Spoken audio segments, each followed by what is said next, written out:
Hebreus 6, 9.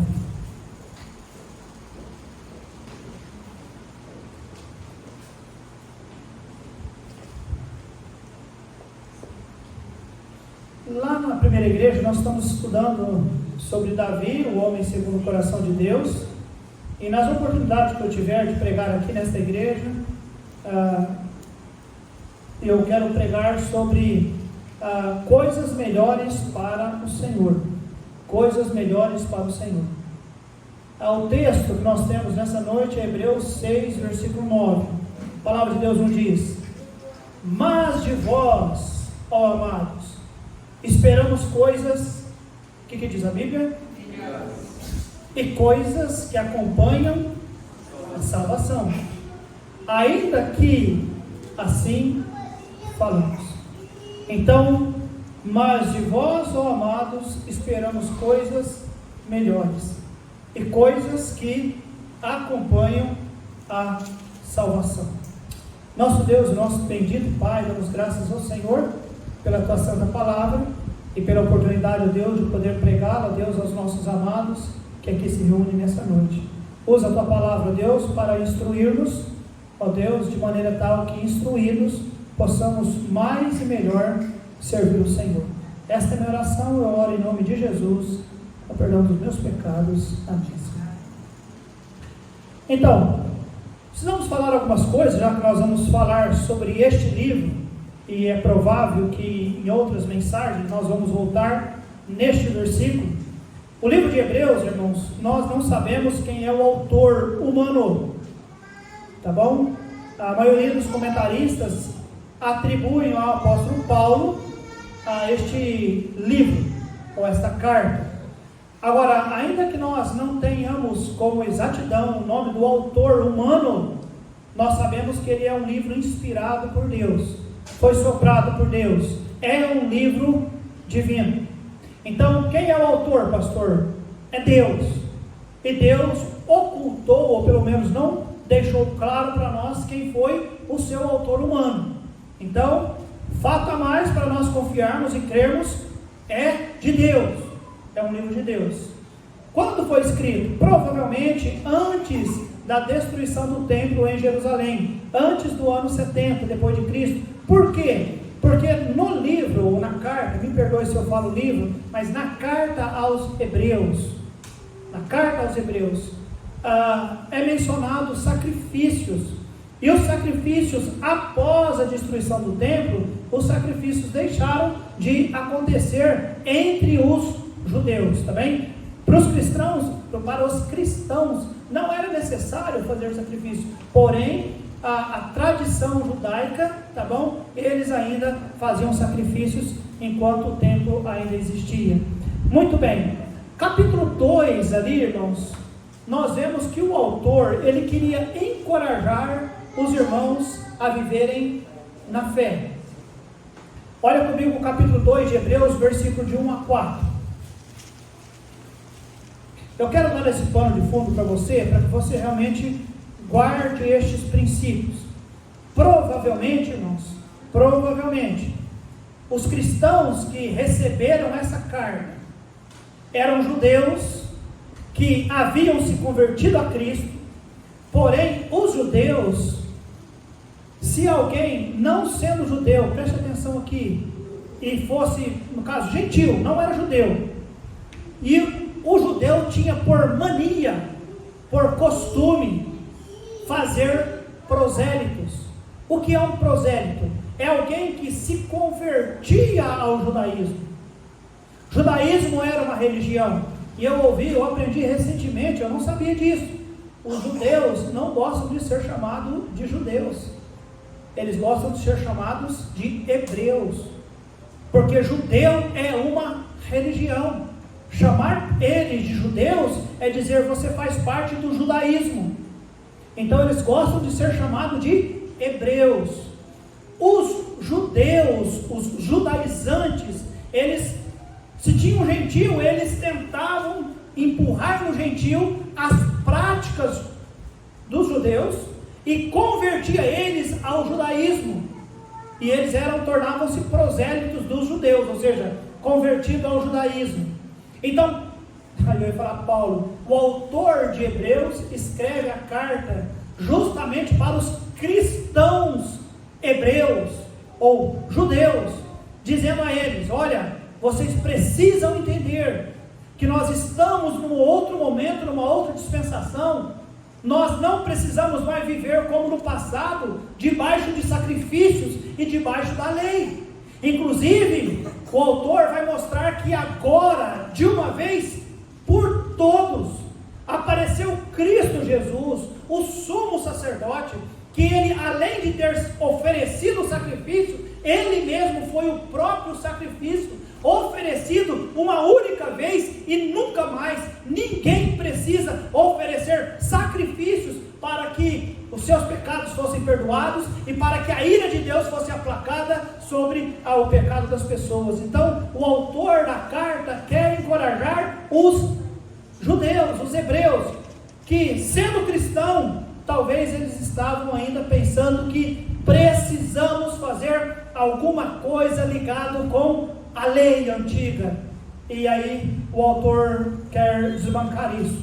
Capítulo 2, versículo de 1 a 4, o autor encoraja eles: portanto, convém-nos atentar com mais diligência para as coisas que já temos ouvido, para que em tempo algum nos desviemos delas.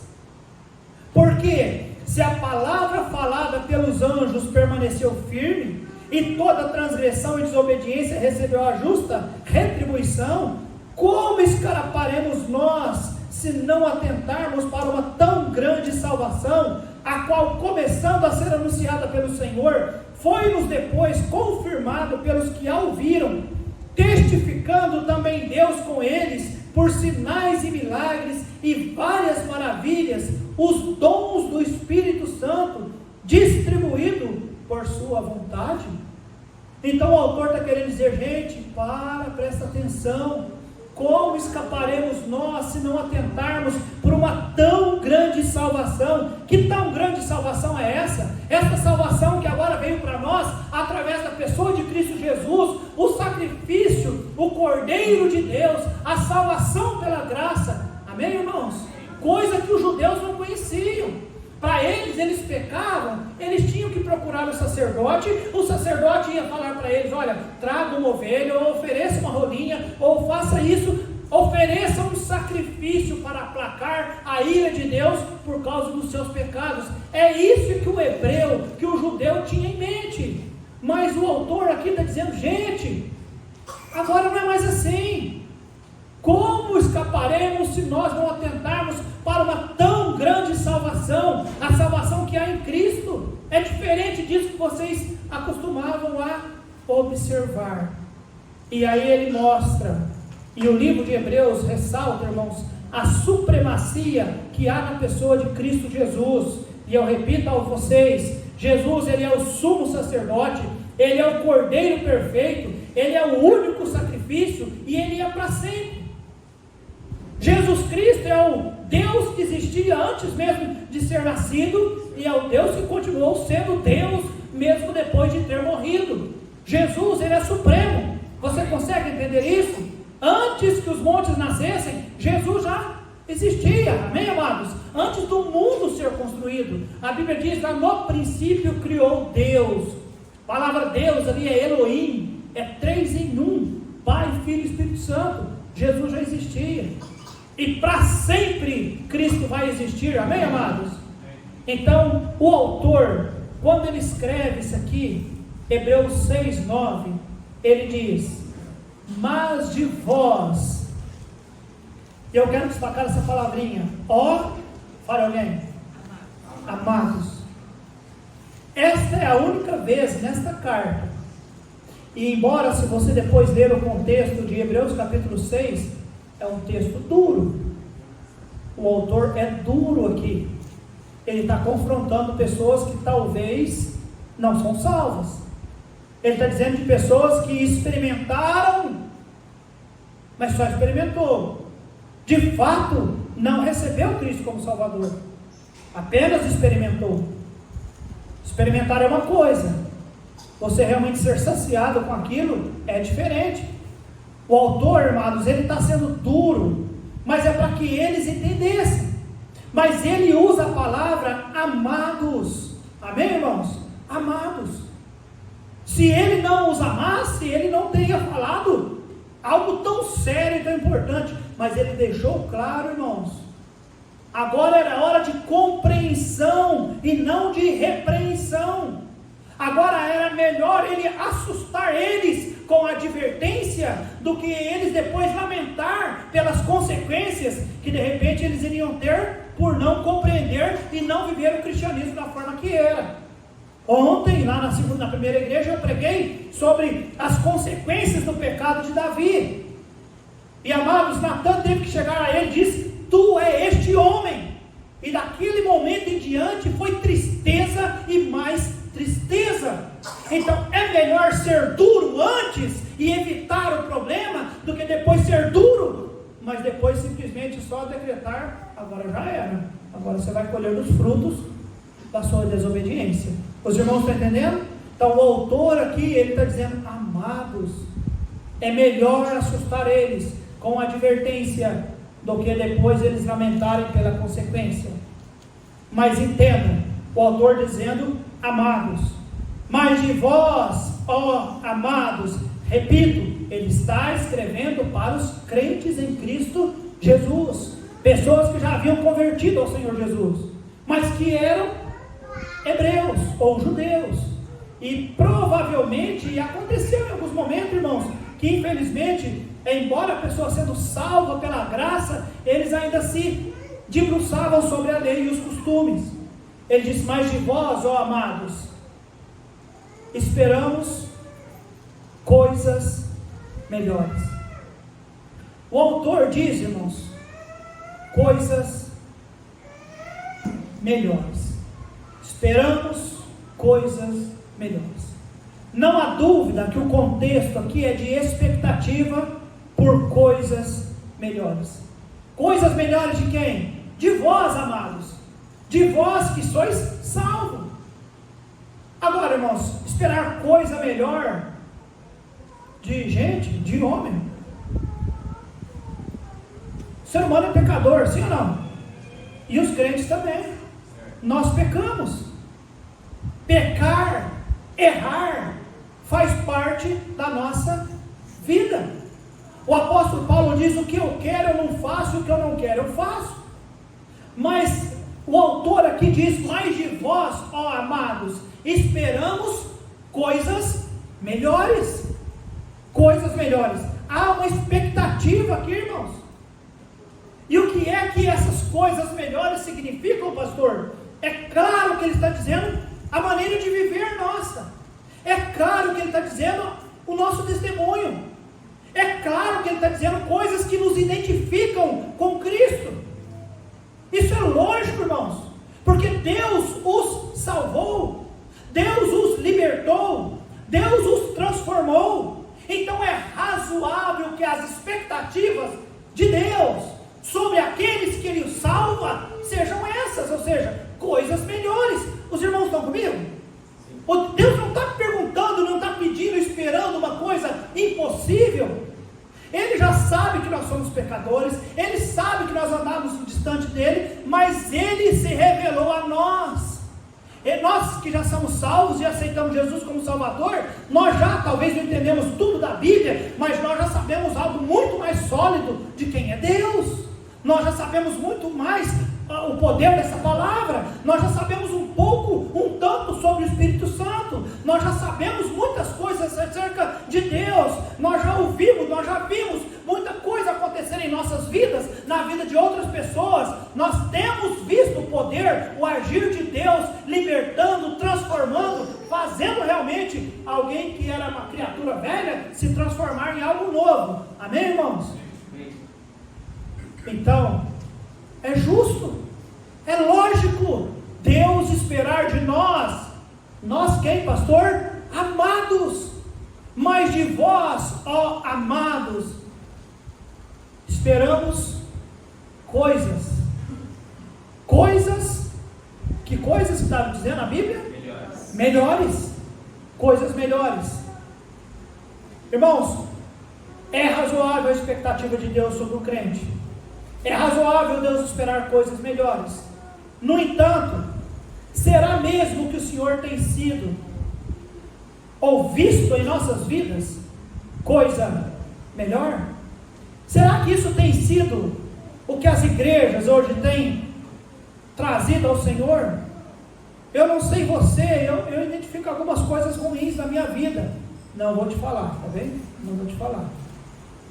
É provável que você também ache alguma coisa ruim na tua vida. Agora, irmãos, é notório dizer que muitas coisas ruins foram transformadas, foram melhoradas. E, amados, a expectativa do Senhor, ela é legítima. Coisas melhores. Eu estou aqui nessa noite, sabe por quê? Porque eu quero me apresentar diante do Senhor e quero que Deus me ensine. E a expectativa que Ele tem acerca de mim, cada dia que passa, melhore. E eu espero que você também esteja nessa situação. Eu não estou aqui porque eu estou com dó do pastor Alexandre, que vai lá na igreja e tem pessoas que não for ninguém. Embora se você em algum momento pensar sobre isso, eu agradeço. Nem se for por isso, venha. Mas sabe por que eu estou aqui? Eu estou aqui, amados, porque eu tenho que aprender mais do Senhor. E eu tenho que estar à altura da expectativa do Senhor. Amados, eu quero melhorar. Olha só, nós vemos o versículo 9, mas dá uma olhada no versículo 10. Hebreus 6, 10 e 11. A Bíblia diz: porque esta é a aliança que depois daqueles dias farei com a casa de Israel, diz o Senhor. Porei as minhas leis no seu entendimento e em seu... Desculpa, 6, 9, 10, 6, 10. Porque Deus não é injusto para se esquecer da vossa obra e do trabalho, do amor que para com o seu nome mostrastes, enquanto serviste aos santos e ainda servis. Mas desejamos que cada um de vós mostre o mesmo cuidado para a completa certeza da esperança. Até quando, irmãos? Até o fim. Então, irmãos, até o fim eu preciso trabalhar na minha vida para que as coisas melhores aconteçam. Pastor, que coisas melhores são essas? O autor diz: coisas que acompanham. Fala alguém. Não há dúvida que ele está falando de testemunho, porque ele diz coisas que acompanham a salvação. Agora, o problema é que quando nós falamos em salvação, muitas pessoas, e talvez inclusive crentes, imaginam que salvação é uma questão escatológica, ou seja, quando eu falo eu sou salvo, diz eu sou salvo, é porque eu vou para o céu.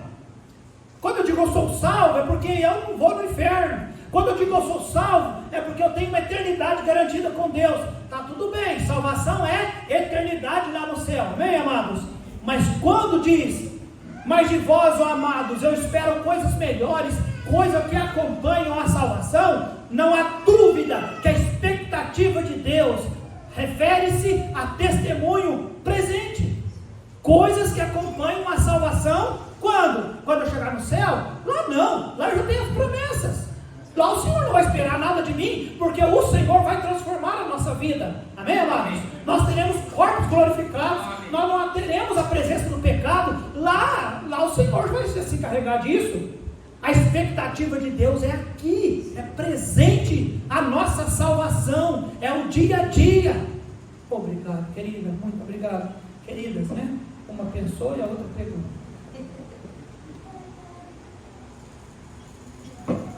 Muito obrigado, muito obrigado. Os irmãos estão entendendo? Salvação, presente. Quando eu digo, amados, eu sou salvo, as pessoas olham para mim, e o que é que elas veem? Qual é a diferença, humanamente falando, de uma pessoa salva e de uma pessoa que não é salva? Humanamente falando, com os olhos. Ah, pastor, a roupa? Não, esquece roupa. Esquece roupa. Uma pessoa salva e uma pessoa que não é salva. Qual que é a diferença? Humanamente falando, visualmente falando, As obras. Não, sem que a pessoa faça nada. Coloca duas pessoas, fala, quem daqueles dois é salvo? Não tem nenhuma diferença. Então você não fez nada, se estiver paradinho lá, paradinho. Tem nada, irmãos. Tem nada. Então, amados, quando a Bíblia diz, mas de vós, ó amados, Deus espera coisas melhores, coisas que acompanham a salvação, há sim uma expectativa que nesta salvação presente na nossa vida exista coisas na nossa vida, irmãos, que identifica-nos. Aí sim vem a questão das obras, aí sim vem questão de roupas, aí sim vem questão de muitas coisas que são coisas legítimas que Deus espera de nós. Amém, irmãos? Amém. As pessoas não veem o nosso espírito, as pessoas não veem a nossa alma, eles não veem.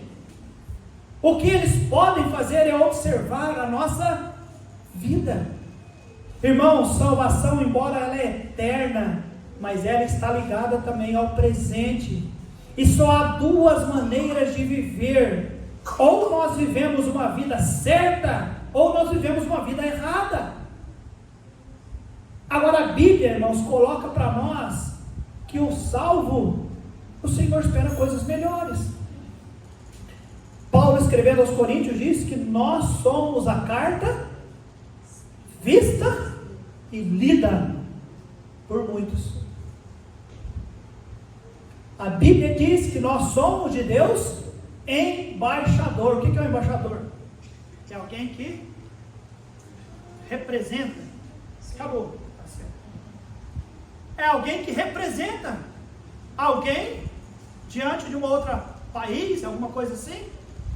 A Bíblia diz que além de nós sermos a carta vista e lida, nós somos embaixadores. A Bíblia diz que nós somos testemunhas.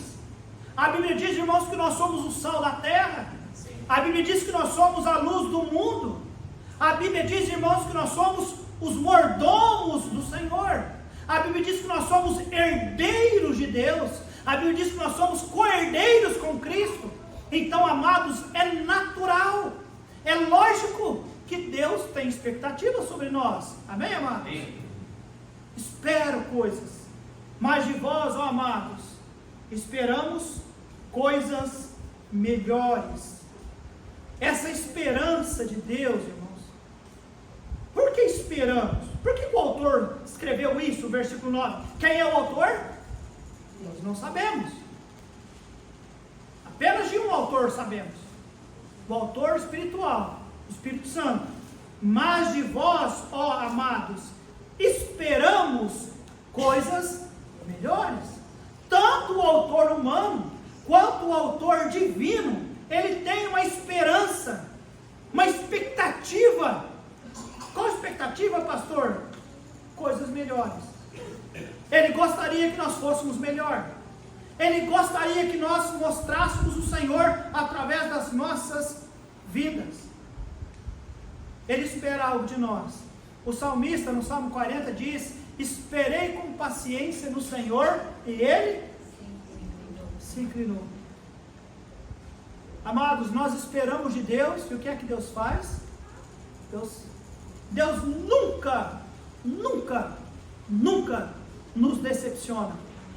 Nós podemos talvez não entender a maneira como que Deus trabalha, mas Deus nunca nos decepciona. O autor da carta aos Efésios diz que Deus, Ele vai muito mais além daquilo que nós pedimos ou pensamos.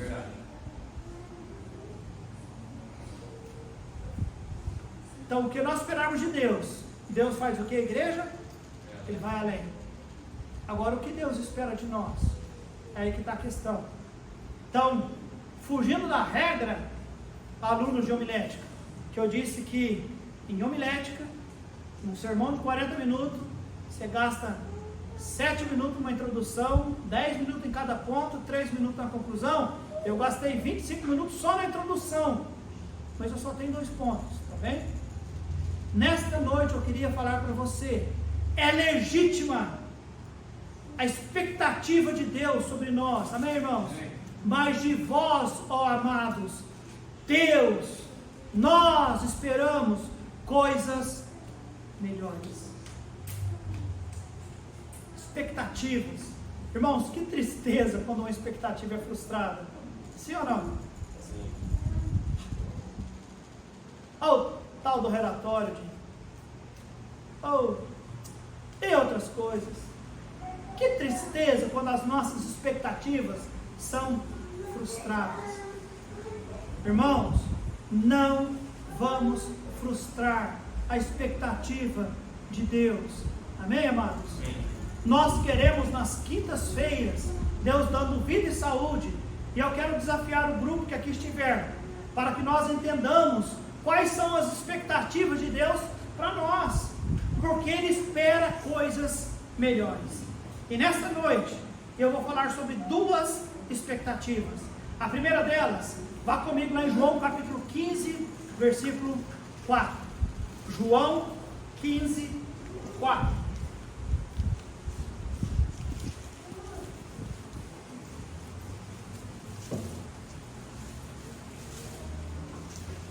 João 15, 4.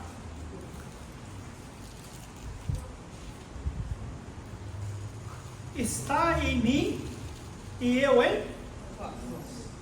Como a vara de si mesmo não pode dar fruto, se não estiver na videira, assim também vós, se não estiverdes em... Primeira expectativa do Senhor: intimidade, relacionamento com Deus. O que é que Deus espera de nós, irmãos? Intimidade, relacionamento. Guarda isso no seu coração. É mais do que qualquer outra coisa. Deus quer de nós relacionamento, relacionar-se conosco, intimidade conosco. Ele quer. Aqui é Jesus quem diz. Ele usa a figura de um ramo, dizendo que o ramo não produz se não estiver na videira. Amados, já estamos nele. Agora Ele quer que nós estejamos ou entendamos a necessidade de não nos apartarmos. Está em mim e eu em vós. Você está em mim e eu estou em vocês. Como a vara de si mesmo não pode dar fruto se não estiver na videira, ou seja, não se desconecte de mim, não se aparta de mim, mantenha intimidade comigo, relacionamento comigo, porque sem mim, diz o autor aqui, ainda em João capítulo 15, nada podeis fazer. Amados, a humanidade está tomando uma direção completamente avessa, ao contrário a Deus, inclusive os cristãos. Nós vivemos em época, irmãos, que o dinheiro compra muita coisa, promove muitas facilidades, muda-se modismo em coisas, e aí isso atrai pessoas. Alguém pensou, teve a brilhante ideia: olha, o povo não aguenta mais esse negócio de doença, o povo não aguenta mais esse negócio de pobreza, o povo não aguenta, vamos criar modelos de igreja que ocupam-se, na maioria dos tempos do sermão, falar sobre cura física, porque os irmãos percebem, todo o culto, nós temos necessidades físicas, ou nossas, ou de pessoas familiares nossos, ou de pessoas que nós conhecemos, e não é nada errado nós falarmos, vamos orar por alguém, os irmãos estão entendendo? Mas alguém teve a brilhante ideia, vamos usar isso para fazer o quê? Prometer cura para todo mundo, nós enchemos a igreja.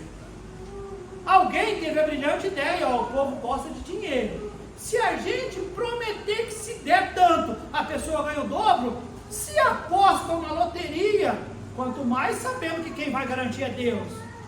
Alguém teve a brilhante ideia, e essas coisas fez com que as pessoas tivessem igrejas lotadas, por causa de cura, por causa de manifestações de dons, que já cessaram, conforme diz a palavra, por causa de promessas de riquezas. Mas irmãos, o Senhor diz, tem que estar nele, sem mim nada podeis fazer. Construíram lá no início, diz a Bíblia, uma torre que quase estava tocando o céu. É verdade, Johnny. Eu vi que agora no Brasil, lá em Santa Catarina, parece, tem um prédio que é enorme. Sim, nem sei quantos, 200 e tantos andares. É enorme, é um dos maiores da América do Sul. Está lá em Santa Catarina. Enorme, 258 metros, 80 e tantos andares. É enorme, é um dos maiores. Eu sei que no mundo existem outros maiores, mas a Bíblia diz que lá no início construíram uma torre que quase tocou o céu, Johnny. Fala Johnny porque o Johnny é construtor. E o homem achou que podia mesmo. Mas sem Deus, o que é aquilo que o homem achou que podia? O que fez? Vocês se lembram? Confusão. Sabe por quê? Sem mim não presta. A obra sem Deus não presta. Guarde isso, irmãos. Então, o que é que Deus espera de mim, pastor? Intimidade, relacionamento. Você pode ter a casa que você quiser, o dinheiro que você quiser, o trabalho que você quiser, a formação que você quiser, mas você tem que ter Deus na sua vida. Sim. Relacionamento com Deus, intimidade com Deus, porque é isso que Deus espera de nós, intimidade com Ele. Amém, igreja? Amém. Intimidade. Se você tem qualquer outra coisa, quem você pudesse falar, mas eu tenho, eu conquistei, e você não lembra-se de Deus, cuidado, isso não é tão importante, e isso pode se perder. Tem que estar ligado nele, amém, amados? Arraigados nele. O que mais? Vai lá, Salmo 127. Salmo 127, versículo 1. Eu disse que era o segundo ponto da minha mensagem, foi o louvor, o agradecimento do irmão Dinho.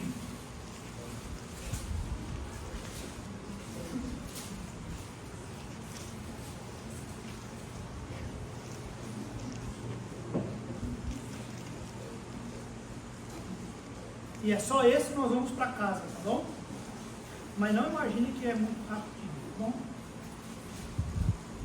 O que é que o Senhor espera de nós? Além de intimidade e relacionamento com o Senhor? Capítulo 127, versículo 1. Salmo 127, 1. Se o Senhor não edificar a casa, em vão trabalha os que a edificam. Se o Senhor não guardar a cidade, em vão vigia a sentinela. O que é que Deus espera de nós? Além de mais intimidade com Ele, Deus espera que o nosso lar, que a nossa casa seja um lar consagrado ao Senhor. Irmãos, a igreja, ela é apenas a extensão da casa. Não é que a gente sai de casa e vem ser crente aqui. A gente é crente em casa. Amém ou não? Não é que eu sou crente aqui, eu sou crente em casa. Quanto tempo você passa em casa? Quanto tempo você passa na igreja? Então, amados, Deus criou o homem, Deus criou a mulher, Deus instituiu o casamento, Deus disse para eles se multiplicar, isso formou uma família, isso formou um lar, e isso tem que ter ambiente espiritual. Ambiente espiritual não é apenas igreja, embora a igreja seja. Ambiente espiritual tem que ser em casa. Amém, amados? O que é que Deus espera de nós? Um ambiente espiritual nos nossos lares. Casas, lares consagrados ao Senhor. Não apenas aqui na igreja. É uma bênção ser crente aqui, mas temos que ser em casa. Porque se você é um bom crente em casa, você vai ter desejo de ir para a igreja. Amados, a igreja vazia, pessoas desfazendo ou menosprezando a igreja, isso é apenas o reflexo de um lar que não é espiritual, de um lar que não se importa com as coisas de Deus. Aí, não, na hora eu estou tão ruim que eu vou lá na igreja para me abastecer. Não, a igreja a gente dá uma abastecida, mas amados, a igreja é um reflexo do que é a nossa casa. Os irmãos entenderam isso? Guarde isso pelo amor que você tem em Deus. O que é que Deus espera de nós, pastor? intimidade, relacionamento e ambiente familiar, espiritual. Pastor, mas meu filho não é salvo, meu marido não é salvo, a minha esposa não é salvo. A Bíblia diz, uma mulher ela santifica o marido pela sua conduta cristã. E vice-versa, o homem pode ganhar o coração da sua esposa pela sua conduta cristã. O filho pode ganhar os pais podem ganhar os filhos. Amados, se nós tentarmos fazer a diferença no nosso lar, eu sei que Deus vai nos abençoar, porque Ele espera de nós coisas melhores. Amém, amados? Amém. Deus espera. Intimidade, um ambiente espiritual na nossa casa. Quando os lares se esquecem de Deus, não dá para esperar mais nada da igreja. Por isso que eu fico muito preocupado quando a igreja às vezes não vai bem. É porque as casas não estão bem. Porque a igreja é apenas o reflexo do que é a casa. Se não está na igreja, é porque em casa não está com Deus. Porque se em casa está com Deus, vai correr para a igreja. Porque eu quero estar com Deus em todo lugar. Amém, amados? A igreja é um lugar de bênção. É um lugar de afeto, de fidelidade, de respeito, de carinho, de alegria. Eu venho para a igreja, irmãos, é uma bênção para nós estarmos na igreja. Mas tudo começa em casa. Amém, irmãos? Então, nesta noite, quando nós começamos a examinar as expectativas de Deus, para nós que somos amados, Deus espera coisas melhores. Nós falamos sobre intimidade, relacionamento, nós falamos sobre ambiente espiritual no lar, nós falaremos, Deus espera de nós mais dependência do Espírito Santo, Deus espera que realmente nós sejamos luz deste mundo, Deus espera que realmente nós venhamos a nos comprometer com a nossa fé, e aí nós vamos desenvolver o que é comprometimento com a fé. Deus espera que nós tenhamos uma melhor compreensão da nossa vida e da vida dos outros.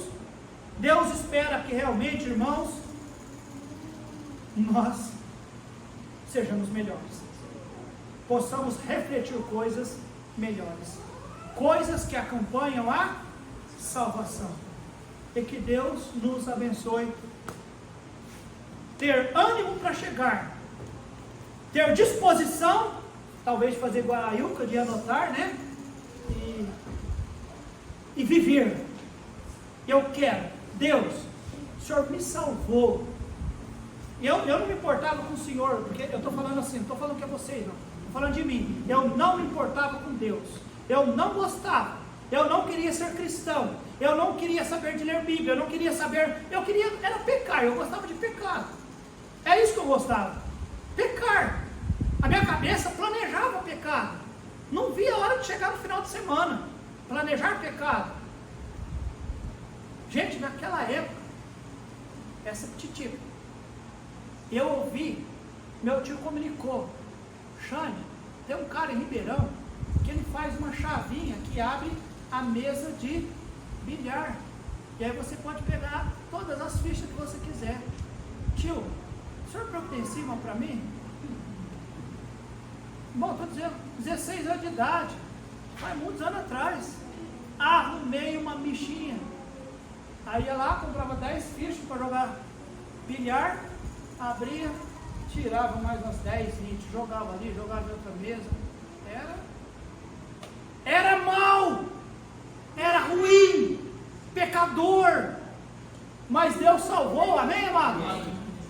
Salvou, libertou, transformou, me deu uma esposa, me deu uma família, me deu um ministério, me deu respeito. Graças a Deus hoje eu tenho respeito seu, de outras pessoas. Onde a gente vai, hoje eu pude ser bênção e mostrar testemunho numa casa, alguém lá em Ribeirão, a pessoa ficou feliz irmãos, é bênção, amém, amados? É natural Deus pedir de nós o quê? Eu espero coisa melhor de você então, porque eu já fiz tudo isso por você, estou cuidando de você, protegi você, livrei você, estou guardando você, estou usando você, estou te dando oportunidade. Eu espero coisas melhores. Duas coisas nós vimos nessa noite: intimidade com Deus e realmente um lar consagrado ao Senhor.